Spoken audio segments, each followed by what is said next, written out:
YouTube پر ایک ایسی video موجود ہے جس میں یہ دعویٰ کیا جا رہا ہے کہ شام کی ایک باغی جماعت فری سیریا نے جب ایک صحابی رسول حجر ابن عدی کے مزار پر حملہ کیا، ان کی قبر کو کھود کر دیکھا تو وہ یہ دیکھ کر حیران رہ گئے کہ ان کا جسم ایسے صحیح سلامت تھا جیسے انہیں ابھی دفنایا گیا ہو۔ ان کے جسم پر خون بھی تازہ تھا،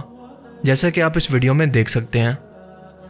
اس ویڈیو کے نیچے اگر آپ کمنٹس پڑھیں تو آپ کو اندازہ ہوگا کہ لوگ کس قدر اس ویڈیو پر یقین کر چکے ہیں کہ کوئی تو کہہ رہا ہے کہ ہم کتنے زیادہ خوش نصیب ہیں جنہیں کسی صحابی رسول کی زیارت نصیب ہوئی، کوئی کہہ رہا ہے کہ محمد کے غلاموں کا کفن میلا نہیں ہوتا، اور کسی نے کہا کہ ہم نے محمد صلی اللہ علیہ وسلم کو تو نہیں دیکھا لیکن آخرکار آج ان کے صحابی رسول کو دیکھ لیا۔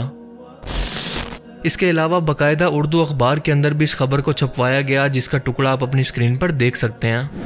لیکن سوال یہ ہے کہ کیا یہ ویڈیو واقعی حقیقت ہے؟ واقعی ایسا کچھ ہوا بھی ہے کہ نہیں جو کچھ اس ویڈیو کے اندر اس شخص کے بارے میں کلیم کیا جا رہا ہے؟ اس کا جواب ہے کہ نہیں۔ جب میں نے اس ویڈیو پر تحقیقات شروع کی تو پتہ چلا کہ یہ تصویر 1400 سال پہلے کسی صحابی رسول کی نہیں بلکہ دمشق شام کے اندر موجود جنگی بحران کی وجہ سے فوت ہونے والے ایک بزرگ کی ہے جس کا نام تھا محروس الشریجی، جبکہ ایرانی میڈیا کے مطابق یہ شخص 2012 کے اندر فوت ہوا، جبکہ ساتھ ساتھ یہ بھی دعویٰ کیا گیا کہ باغیوں نے ان کی قبر کشائی کی کوشش تو کی تھی لیکن انہیں کئی میٹر گہرائی تک کچھ بھی نہیں ملا، جبکہ حقیقت میں ایسا بالکل نہیں ہے، کیونکہ ان باغیوں نے ان کے جسم کو ایک نامعلوم مقام پر چپکے سے منتقل کر دیا تھا اور آج تک وہ کسی کو معلوم نہیں کہ وہ کہاں پر ہیں، صرف اللہ ہی بہتر جانتا ہے۔ لیکن سوال یہ ہے کہ حجر ابن عدی آخر کون تھے؟ ان کی تاریخ اور ان کی لائف سٹوری کیا ہے؟ ان کی لائف سٹوری ایسی ہے کہ اسے سن کر آپ بے اختیار جذباتی ہو جائیں گے۔ دراصل حجر ابن عدی ایک ایسے عظیم صحابی رسول تھے جنہوں نے حضرت مولا علی علیہ السلام کے ساتھ اپنی جان کی پرواہ نہ کرتے ہوئے محبت اور وفا کی ایسی مثال قائم کی جو کہ قیامت تک یاد رکھی جائے گی، اور اسی محبت اور وفا کا صلہ انہیں انتہائی دردناک موت کی صورت میں دیا گیا، جو کہ بہت ہی رلا دینے والا واقعہ ہے۔ مگر افسوس کہ تاریخ کے اندر اس عظیم شخصیت کی قربانی کو یاد رکھنا تو دور کی بات، ان کا نام تک اکثریت کو پتہ ہی نہیں ہے۔ ان کا نام تک تاریخ سے اسی لیے بنو امیہ نے چھپا دیا کہ ان کے کالے کرتوت دنیا کے سامنے نہ آ سکیں۔ بنو امیہ کے دور بادشاہت کے اندر رسول اللہ صلی اللہ علیہ وسلم کے اہل بیت کے ساتھ جو بدترین سلوک کیا گیا، اس سے تو ہر مسلمان واقف ہے، جس کا ایکسٹریم امام حسین علیہ السلام کی کربلا میں مظلومانہ شہادت تھی۔ اس بادشاہت کے دور کے اندر اہل بیت کا ساتھ دینے کا مطلب تھا جیسے کسی ڈکٹیٹر کے دور حکومت کے اندر اس کی حکومت کو چیلنج کرنا، یعنی سیدھا سیدھا غداری اور موت، اور بالکل یہی سزا حجر ابن عدی جیسے عظیم صحابی رسول کو بھی دی گئی۔ اسی بات سے آپ اندازہ لگا لیں کہ جب اتنے عظیم صحابی رسول کی یہ حالت تھی تو اس دور کے اندر ایک عام مسلمان کی کیا اوقات ہوگی۔ حضرت حجر ابن عدی کا تعلق کوفہ عراق سے تھا اور ان کا لقب خیر، جبکہ ان کا تعلق کندہ قبیلے سے تھا جو کہ ایک شاہی خاندان تھا۔ یہ 9 ہجری میں قافلے کی صورت نبی پاک صلی اللہ علیہ وسلم کی خدمت میں حاضر ہوئے اور اسلام قبول کر کے کوفہ واپس آ گئے۔ انہیں رسول اللہ صلی اللہ علیہ وسلم کی صحبت کا زیادہ شرف حاصل نہیں ہوا اور نہ ہی یہ غزوات کے اندر شرکت کر سکے، کیونکہ 11 ہجری کے اندر رسول پاک صلی اللہ علیہ وسلم کا انتقال ہو گیا۔ لیکن حضرت عمر کے دور کے اندر جب پرشین امپائر کے ساتھ مشہور جنگ قادسیہ اور مدین وغیرہ کی جنگوں کے اندر یہ سپاہی کے طور پر سب سے آگے لڑے۔ حضرت عثمان کے دور خلافت کے بعد جب حضرت علی علیہ السلام کا دور آیا تو یہ ہمیشہ حضرت علی کے ایک جانباز سپاہی کے طور پر ان کے ساتھ رہے، چاہے جنگ جمل ہو جو کہ 36 ہجری کے اندر ہوئی یا پھر اس کے بعد جنگ صفین یا جنگ نہروان۔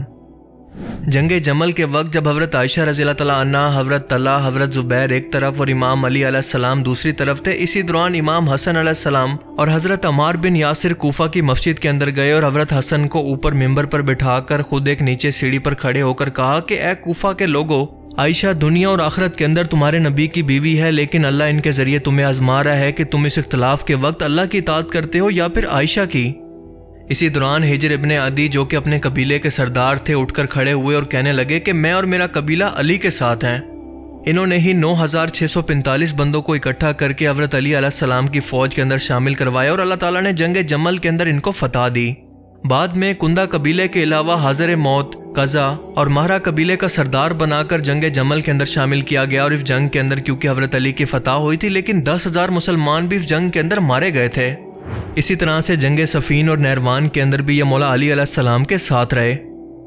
رسول اللہ صلی اللہ علیہ وسلم نے فرمایا تھا کہ جس طرح سے پہلی امت پر صالح علیہ السلام کی اونٹنی کو قتل کرنے پر اس امت پر عذاب آیا تھا، بالکل اسی طرح سے میری امت میں سب سے بڑا بدبخت وہ ہوگا جو کہ علی کو قتل کرے گا۔ اور آپ صلی اللہ علیہ وسلم کے الفاظ کے مطابق امت پر حضرت علی علیہ السلام کی شہادت کے بعد ایک ایسی بادشاہت کا عذاب آیا جو کہ آج تک اس امت کو اکٹھے نہیں ہونے دے رہا۔ اس امت سے خلافت کے نظام کو ہمیشہ کے لیے چھین لیا گیا۔ حضرت علی کی وفات کے بعد جب حضرت حسن خلیفہ بنے اور حضرت امیر معاویہ سے جنگ کے لیے جا رہے تھے تو انہیں صلح کی آفر کی گئی، جو کہ انہوں نے قبول کر لی، کیونکہ اللہ کا حکم ہے کہ میدان جنگ کے اندر کافر بھی اگر تمہیں صلح آفر کرے تو اسے قبول کرو۔ اس صلح حسن کے اندر باقی شرطوں کے علاوہ یہ 2 شرطیں بھی شامل تھی کہ امیر معاویہ اپنے بعد کسی کو جانشین نامزد نہیں کریں گے، بلکہ مسلمانوں کے مشورے پر خلافت کو چھوڑ دیں گے کہ وہ جس کو چاہیں خلیفہ چن لیں۔ مولا علی علیہ السلام پر عراق اور شام کے اندر جو ممبروں پر لعنت کروائی جاتی ہے اس کو ختم کریں گے، لیکن ہم سبھی جانتے ہیں کہ ایسا نہیں ہوا۔ حجر ابن عدی دلی طور پر اس صلح کو قبول کرنے کے حق میں نہیں تھے، لیکن امام حسن علیہ السلام کے سمجھانے پر وہ اس بات کو مان گئے۔ لیکن اس صلح حسن کے بعد بھی جب وہ کوفہ اور بصرہ کے اندر ممبروں پر مولا علی علیہ السلام پر لعنت ہوتے دیکھتے تو ان سے برداشت نہ ہوتا، لہٰذا ان کو جہاں موقع ملتا وہ اس کے خلاف آواز بلند کرتے کہ صلح حسن کے بعد بھی اس طرح کے ظالم اور عبید اللہ ابن زیاد جیسے فاسق حکمران ہم مسلمانوں پر آخر کیوں مسلط کیے گئے ہیں۔ ایک بار عراق کا یہی گورنر عبید اللہ ابن زیاد ممبر پر بیٹھا خطبہ دے رہا تھا کہ حجر نے ایک کنکر اٹھا کر اس کی طرف پھینکا اور کہا کہ نماز کا وقت نکلا جا رہا ہے اور تو ابھی تک خطبہ دے رہا ہے، اپنے خطبہ کو ختم کرو، تم لوگ جان بوجھ کر نمازوں کو دیر سے کیوں پڑھتے ہو۔ اس بات پر ابن زیاد نے یہ الزام لگا کر کہ یہ لوگوں کے اندر بغاوت کروانا چاہتا ہے، حکمران وقت کی بات نہیں مانتا، ان سمیت 12 لوگوں کو قید کر کے شام امیر معاویہ کے پاس بھیج دیا۔ حضرت عائشہ کو جب اس کی خبر ہوئی تو انہوں نے ایک سوار عبد الرحمن بن حرس کو بھیجا کہ انہیں قتل نہ کریں، میری سفارش پر ان کو چھوڑ دیں، لیکن جب تک یہ سوار شام تک پہنچتا حجر ابن عدی کو قتل کر دیا گیا تھا۔ جب یہ 12 لوگ عراق سے روانہ ہوئے تو شام کی سرحد پر موجود تھے اور وہیں سے حکم ہوا کہ 6 لوگوں کی سفارش کی وجہ سے انہیں چھوڑ دیا جائے، جبکہ باقی حجر اور ان کے ساتھیوں کو صرف اس صورت چھوڑ دو کہ اگر وہ علی پر لعنت کریں، ورنہ ان سب کو راستے میں ہی قتل کر دو۔ حجر ابن عدی کے ایک ساتھی کو جن کا نام تھا عبداللہ ابن حسان، ان کے بارے میں کہا گیا کہ ان کو انتہائی بے دردی سے قتل کرو، لہٰذا ابن زیاد کے حکم پر ان کو زندہ دفن کر دیا گیا،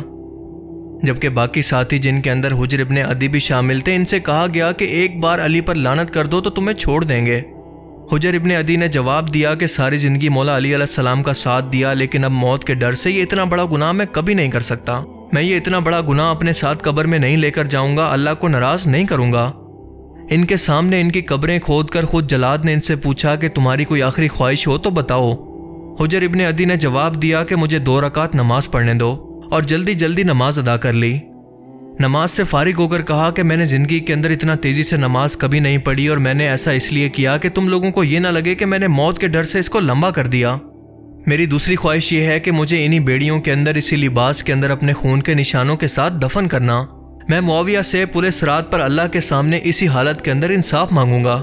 لہٰذا آپ کی خواہش کے مطابق اسی طرح سے آپ کو دفنا دیا گیا۔ انہیں عراق اور شام کی اس سرزمین پر دفنایا گیا جو علاقہ حضرت عمر کے دور کے اندر حجر ابن عدی نے خود فتح کروایا تھا، اور ان لوگوں نے اس عظیم صحابی کو شہید کیا جو کہ فتح مکہ پر معافیاں مانگ کر مسلمان ہوئے تھے، یعنی طلقہ میں سے تھے۔ حجر ابن عدی کے آخری الفاظ وہی تھے جو کہ مولا علی علیہ السلام کے تھے، کیونکہ مولا علی علیہ السلام سے جب پوچھا گیا کہ اتنے سارے مسلمان آپسی خانہ جنگی کے اندر شہید ہو گئے، آپ ان کو کیا سمجھتے ہیں؟ مولا علی علیہ السلام فرمایا کرتے تھے کہ یہ بھی ہمارے بھائی تھے لیکن بہک گئے تھے، لہٰذا ان کی مغفرت کرتے رہا کرو، وہ سب بھی شہید ہیں، میرا اور معاویہ کا معاملہ قیامت کے دن پل صراط پر طے ہوگا۔ حضرت امیر معاویہ جب حج کے موقع پر حضرت عائشہ سے ملے تو انہوں نے سوال کیا کہ اے معاویہ، کیا تمہیں اللہ کا خوف نہیں آتا کہ تم نے حجر جیسے صحابی رسول کو ناحق قتل کروا دیا؟ امیر معاویہ رضی اللہ تعالیٰ عنہ نے جواب دیا کہ ان کی وجہ سے امت کے اندر فساد ہو رہا تھا، جبکہ ان کی موت کی وجہ سے امن۔